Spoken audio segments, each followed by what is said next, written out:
We are at the corner of 20th and Blake in lower downtown, kind of catty corner from Coors Field.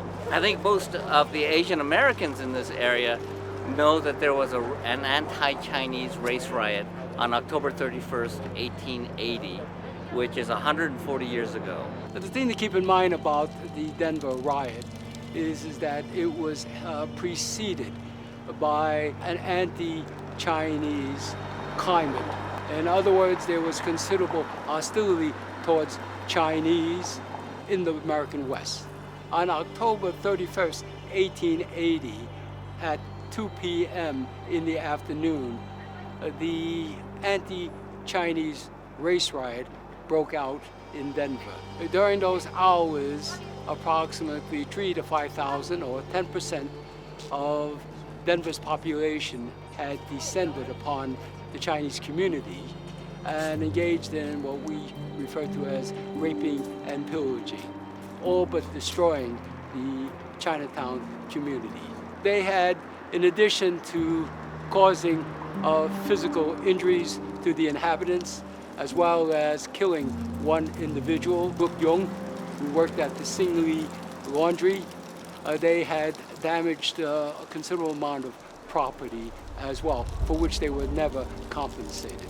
I think the plaque itself is problematic in a number of ways. Beginning with its title. The title says Hop Alley / Chinese Riot. It wasn't a Chinese riot, it was an anti-Chinese race riot. And the location, which is between, it's on 20th Street, between Blake and Market, is not where the center of the riot occurred. We wanted to honor that, and because most people who aren't Asian American, or many Asian Americans, don't know about this, that we had this huge history, and that this was the first race riot in Denver, that a Chinese man was killed, beaten to death, and hung from a lamppost, that we wanted to make sure that people remember the history that this happened here in Denver.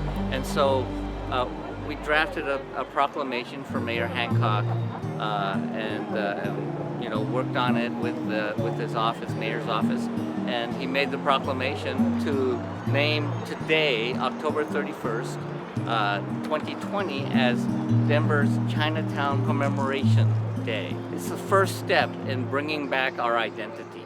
As a historian, I'm very interested in ensuring that we have a complete and accurate understanding of our history. And when I say our history, I'm talking about American history, which includes the Chinese Americans and other people of color.